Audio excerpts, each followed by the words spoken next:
हाय, अब देखते हैं क्वेश्चन नंबर 1 एक्सरसाइज 2.2 का।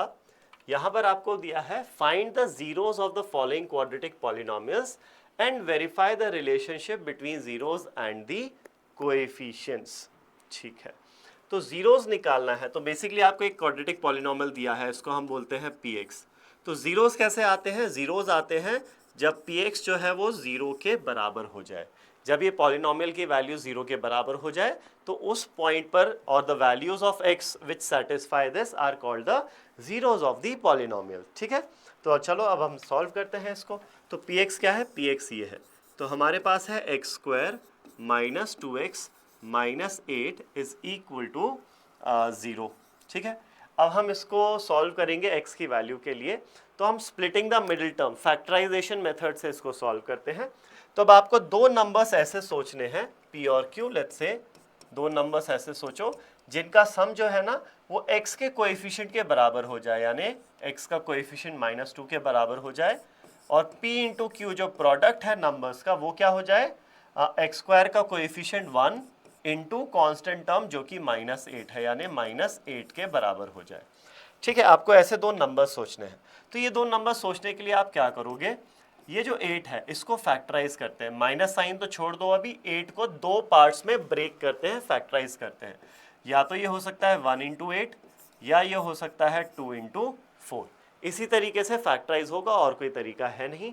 अब हम देखते हैं कि किस कॉम्बिनेशन से प्रोडक्ट -8 आएगा। प्रोडक्ट -8 आने के लिए एक पॉजिटिव और एक नेगेटिव होना पड़ेगा नंबर, और नेगेटिव साइन ऐसे लगाएंगे कि जो सम आएगा ना वो -2 आएगा।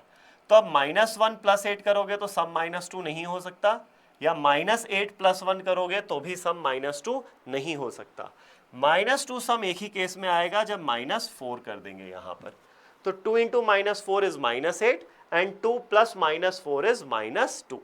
तो ये जो दो नंबर्स में हमें ब्रेक करना है वो क्या है, 2 एंड -4 हो जाएगा। ओके, तो एक्स स्क्वायर -2x को मैं ब्रेक करूंगा +2x एंड -4x में, दिस शुड बी -4x। तो +2x और -4x, और ये माइनस का 8 as it is equal to 0 आ जाएगा। अब इन दोनों पार्ट्स में से x कॉमन लेंगे तो बचेगा x + 2 अंदर, और मुझे यहाँ पर भी x + 2 जनरेट करना है। तो -4x में से x छोड़ना है, मतलब क्या कॉमन ले लूंगा मैं, -4 कॉमन लूंगा। तो अगर मैं यहाँ से -4 कॉमन लूंगा तो +2 ही बचेगा, तो फिट हो रहा है बिल्कुल, इज इक्वल टू 0। अब इसमें से और इसमें से कॉमन पार्ट है x + 2 कॉमन लेते हैं, तो यहाँ से बचेगा x और यहाँ से बचेगा -4 इज इक्वल टू 0। तो अब दो नंबर्स का प्रोडक्ट 0 है, तो या तो x + 2 की वैल्यू 0 होगी या फिर x - 4 की वैल्यू 0 होगी। x + 2 0 होगा तो x की वैल्यू -2 आएगी, और x - 4 0 होगा तो x की वैल्यू +4 आएगी। ठीक है, तो ये हमारे पास दो सॉल्यूशंस आ जाते हैं, या दो रूट्स आ जाते हैं। अब नेक्स्ट चीज हमें क्या करनी है, नेक्स्ट हमें करना है verification of the relationship between zeros and the coefficients. तो हमें पता है अगर किसी भी क्वाड्रेटिक के रूट्स अल्फा बीटा हैं तो सम ऑफ द रूट्स क्या होता है, -b/a। b मतलब क्या, कोएफिशिएंट ऑफ x, और a क्या है, कोएफिशिएंट ऑफ x स्क्वायर। और next product of the roots जो होता है वो होता है c/a। c मतलब द कांस्टेंट टर्म, a मतलब कोएफिशिएंट ऑफ x स्क्वायर। तो वेरीफाई करते हैं अब इसको। तो सम ऑफ द रूट्स क्या है यहाँ पर, -4 + 2, -4 एंड +2 जो कि आता है +2। और -b/a की वैल्यू देखते हैं, -b क्या है, x का कोएफिशिएंट जो कि है -2 अपॉन a क्या है, x स्क्वायर का कोएफिशिएंट वो होता है 1, वो है यहाँ पर 1। तो -2 अपॉन 1 इज +2। तो देखो भाई सम ऑफ द रूट्स -b/a के बराबर आ रहा है, तो ये वाला पार्ट तो वेरीफाई हो गया, पहली चीज। दूसरी चीज, प्रोडक्ट ऑफ द रूट्स देख लेते हैं अब। तो प्रोडक्ट ऑफ द रूट्स क्या हो जाएगा यहाँ पर, -2 इंटू 4 जो कि -8 होगा, और c/8 देख लेते हैं। c कितना है, -8 है, अपॉन a मतलब x स्क्वायर का कोएफिशिएंट 1 है, तो ये हो जाएगा -8। ये दोनों बराबर हैं तो ये भी वेरीफाई हो गया हमारा। ठीक है, तो सिंपल है, फैक्टराइजेशन करके हम रूट्स निकालेंगे, और रूट्स निकालने के बाद ये दोनों हमारी जो आइडेंटिटीज हैं इनको हम वेरीफाई कर लेंगे कि ये सही है या नहीं है। ठीक है, नेक्स्ट पार्ट पर चलते हैं।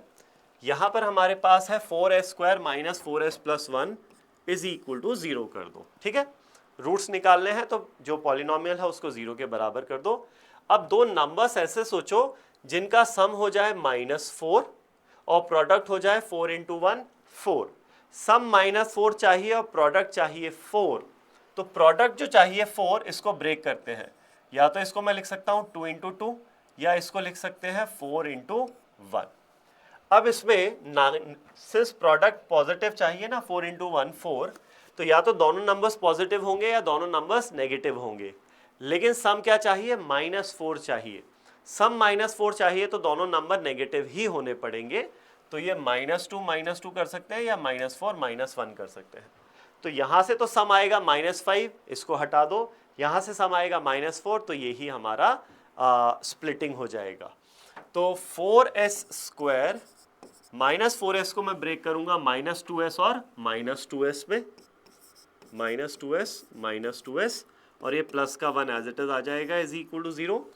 इन दोनों में से 2s कॉमन लेंगे तो बचेगा 2s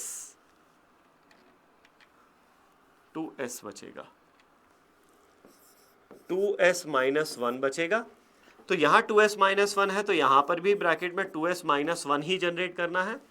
2s छोड़ना है मुझे, यहाँ पर तो कॉमन क्या लेना पड़ेगा, मुझे -1 कॉमन लेना पड़ेगा। +1 में से -1 कॉमन लोगे तो बचेगा -1 एंड दिस बिकम्स 0। अब इन दोनों पार्ट्स में से 2s -1 कॉमन लेंगे तो बचेगा कितना, 2s और -1 यहाँ से इज इक्वल टू 0। तो अब देखो ये दोनों टर्म्स क्या हो गए, ये तो सेम हो गए। तो ये इफेक्टिवली हो गया 2s -1 का होल स्क्वायर इज 0। और ये 0 कब होगा, ये तभी होगा जब 2s -1 0 हो जाए, यानी कि s की वैल्यू क्या हो जाए, 1/2 हो जाए। तो यहाँ पर एक्चुअली रूट्स एक ही आ रहे हैं या दो आ रहे हैं, दो हैं। दोनों रूट्स एक्चुअली क्या है, सेम है। इसको 0 करोगे तो s 1/2 आएगा, इसको 0 करोगे तो भी s 1/2 आएगा। तो इसको लिखो 1/2 और 1/2। s की दो वैल्यूज हैं और दोनों वैल्यूज क्या है, सेम है, 1/2 एंड 1/2। ठीक है, अब वेरिफिकेशन करते हैं आइडेंटिटीज का या ये जो हमारा कोई रिलेशनशिप का। तो अल्फा प्लस बीटा जो दोनों रूट्स हैं वो क्या है, हाफ प्लस हाफ। दोनों रूट्स हाफ है तो सम ऑफ द रूट्स आ जाता है 1। वहीं -b/a अगर हम चेक करें तो माइनस ऑफ b कितना है, -4 अपॉन a यानी s² का कोएफिशिएंट जो कि है 4। x की जगह s आ गया यहाँ पर, आई होप उसमें तो कोई दिक्कत नहीं है, x लिखो s लिखो फर्क नहीं पड़ता है। तो ये minus of minus is 4/4 which is 1। तो alpha plus beta is equal to -b/a। ये वेरिफिकेशन तो हो गया हमारा।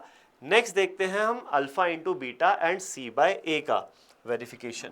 तो अल्फा इंटू बीटा यानी प्रोडक्ट ऑफ द रूट्स क्या है, 1/2 इंटू 1/2। दोनों रूट्स 1/2 हैं तो प्रोडक्ट ऑफ द रूट्स 1/4 आ गया। c अपॉन a क्या हो जाएगा, constant term which is 1 upon coefficient of s² जो कि है 4। तो यहां से आप देखो alpha into beta is actually equal to c/a। तो ये भी हमारा वेरिफिकेशन हो जाता है यहाँ पर। ठीक है, नेक्स्ट पार्ट पर चलते हैं। नेक्स्ट पार्ट में हमारे पास है 6x² -3 7x is equal to 0। ठीक है, रूट्स निकालने हैं तो अब इसको थोड़ा सा रीअरेंज करके लिखो, 6x² -7x -3 0।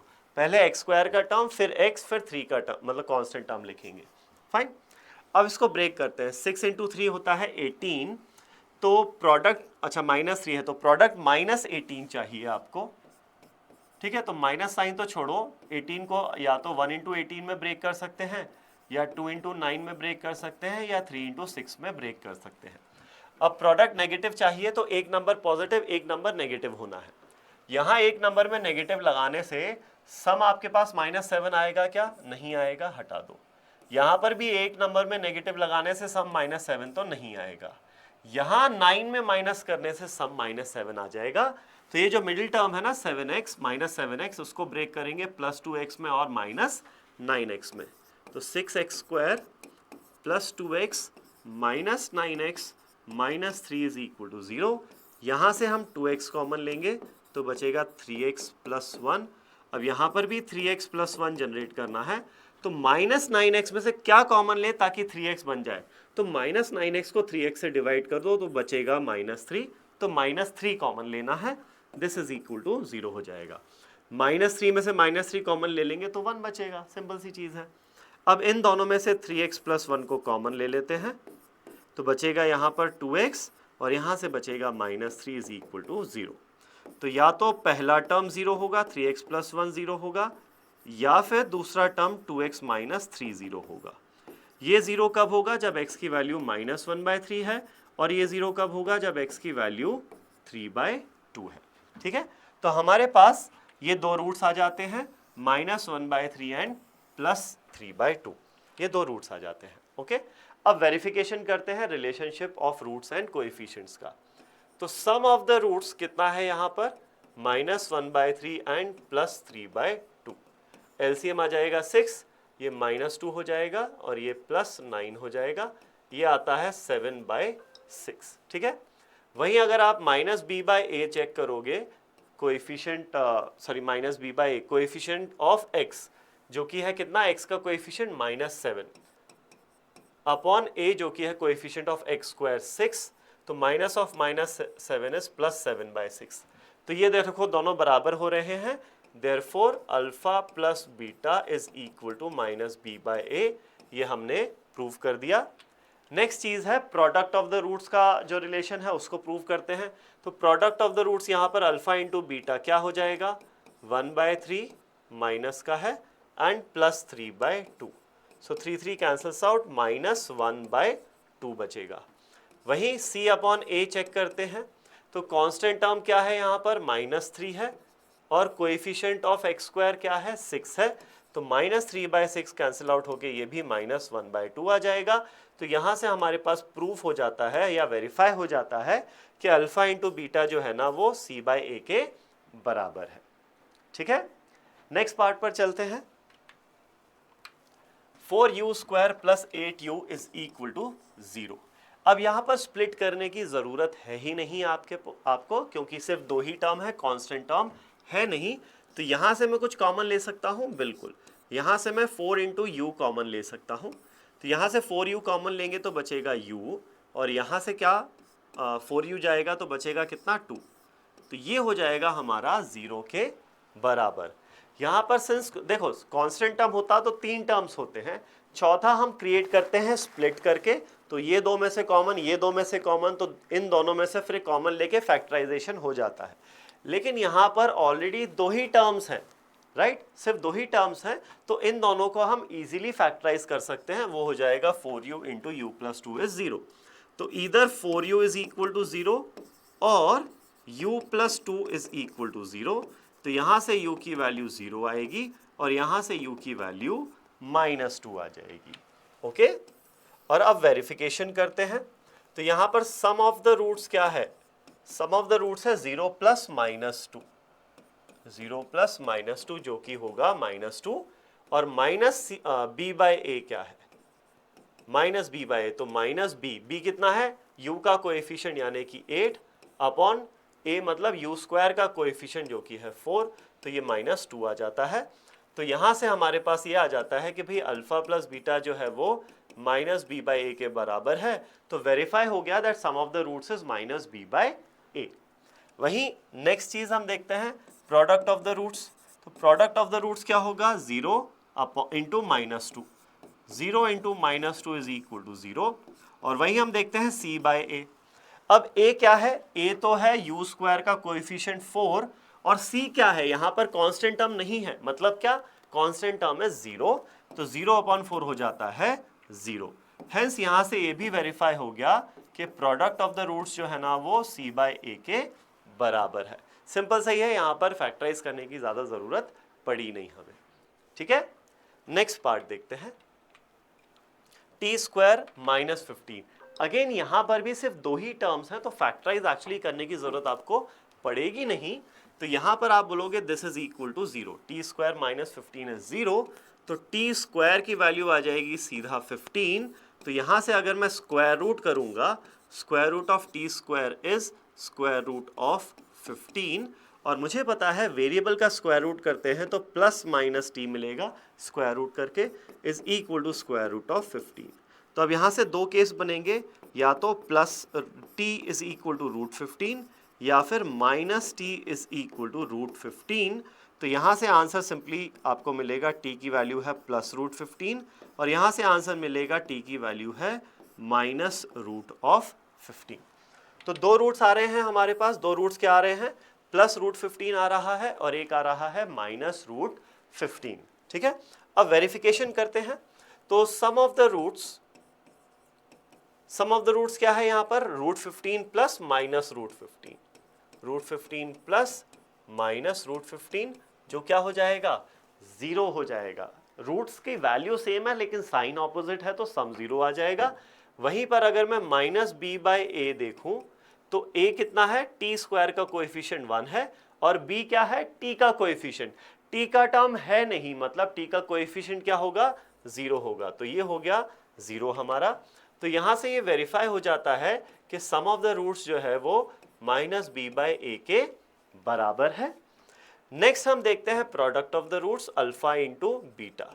तो अल्फा एक रूट है प्लस 15 इंटू बीटा दूसरा रूट है माइनस रूट 15। तो रूट 15 इंटू रूट 15 तो 15 होगा, ये प्लस है ये माइनस है तो साइन आ जाएगा माइनस, माइनस 15। ठीक है, वहीं अगर मैं c अपॉन ए देखता हूं तो कांस्टेंट टर्म कितना है यहाँ पर, माइनस 15 है अपॉन a मतलब टी स्क्वायर का कोएफिशिएंट यानी कि 1, तो ये भी कितना आ जा रहा है, माइनस 15 आ रहा है। तो यहाँ से ये वेरीफाई हो जाता है कि जो प्रोडक्ट ऑफ द रूट्स है ना वो c बाय ए के बराबर है। तो वेरिफिकेशन भी हो गया और हमारे रूट्स भी आ गए यहाँ पर। नेक्स्ट देखते हैं सिक्स्थ पार्ट। यहाँ पर आपको दिया हुआ है 3x square minus x minus 4 is equal to 0, इसके रूट्स निकालने हैं हमें। तो देखो सम ऑफ द रूट्स आपको क्या चाहिए, some of the sorry not some of the roots, आपको दो नंबर्स ऐसे सोचने हैं, दो नंबर्स p एंड q मान लो। तो p और q दो नंबर्स ऐसे सोचने हैं जिनका सम क्या हो जाए, x का कोएफिशिएंट -1 और इनका जो प्रोडक्ट है वो क्या हो जाए, एक्स स्क्वायर का coefficient 3 into constant term 3 into -4 यानी कि -12 हो जाए। तो अगर आप नंबर्स सीधा सीधा देख पा रहे हो, अगर मैं मुझे स्प्लिट करना है ना तो ये दो नंबर्स में -4 और +3 ही ले लेता हूँ ना, तो इनका प्रोडक्ट -12 आ जाएगा और -4 + 3 का सम कितना है, -1 होता है। तो सीधा सीधा दिख ही रहे हैं। तो what I will do here is -x को मैं ब्रेक करूंगा +3x एंड -4x में, इक्वल टू 0 तो ये था ही 3x स्क्वायर, -x को ब्रेक करेंगे +3x में और -4x में, और ये माइनस का 4 as it is equal to 0। Factorize करें, यहाँ पर कॉमन लेंगे 3x को तो बचेगा 3x + 1। यहाँ पर भी मुझे क्या, अच्छा 3x नहीं x + 1 बचेगा, सॉरी, ठीक है। अब यहाँ पर भी मुझे x + 1 ही जनरेट करना है। तो -4x में से क्या बाहर लो ताकि x बचे, -4 बाहर लो, ठीक है, ये हो जाएगा 0। अगर कंफ्यूजन होता है ना कि क्या कॉमन ले, तो सिंपली क्या किया करो, इस टर्म को इससे डिवाइड कर दो। -4x को x से डिवाइड करोगे तो -4 बचेगा, मतलब बाहर क्या लेना है, -4 लेना है, ठीक है। अब इन दोनों टर्म्स में एक ये टर्म है और एक ये टर्म है, इसमें x + 1 कॉमन है तो वो कॉमन ले लिया, अंदर बचेगा 3x - 4 इज इक्वल टू 0। यहाँ से 3x और यहाँ से -4, तो या तो ये 0 होगा तो यहाँ से x की वैल्यू आएगी -1, या फिर ये 0 होगा तो यहाँ से x की वैल्यू आएगी 4/3। तो जो दो रूट्स आ रहे हैं हमारे इस इक्वेशन के, वो दो रूट्स क्या आ रहे हैं, एक आ रहा है -1, एक आ रहा है 4/3। तो यहाँ पर अगर मैं सम ऑफ द रूट्स करूँ, वेरिफिकेशन करते हैं, तो सम ऑफ द रूट्स है -1 + 4/3, एलसीएम लेंगे 3 से तो ये -3 + 4 हो जाएगा, तो ये बन जाता है +1/3। और वहीं अगर मैं -b/a चेक करूँ तो माइनस ऑफ b कितना है, x का कोएफिशिएंट -1 अपॉन a मतलब x स्क्वायर का कोएफिशिएंट 3, तो ये आ जाता है 1/3। तो यहाँ से अगर आप देख सकते हो कि जो सम ऑफ द रूट्स है वो -b/a के बराबर है, तो ये वाला हमारा रिलेशन वेरीफाई हो जाता है that sum of the roots is -b/a, ठीक है। वहीं मैं प्रोडक्ट ऑफ द रूट्स देखता हूं, अब alpha into beta, product of the roots कितना है, -1 × 4/3, जो हो जाता है -4/3, और वहीं अगर मैं c बाय a चेक करूं तो c कितना है -4 है और a कितना है x स्क्वायर का कोएफिशिएंट 3, तो दिस इज -4/3। तो यहां से आप देख सकते हो कि जो प्रोडक्ट ऑफ द रूट्स है वो किसके बराबर है, c बाय a के बराबर है, तो ये भी वेरीफाई हो गया। वेरी सिंपल, ठीक है। फैक्टराइज करके रूट्स निकालना है और उसके बाद ये दोनों हमारी जो रिलेशन है रूट्स के कोएफिशिएंट्स के उनको वेरीफाई कर लेना है। Thank you.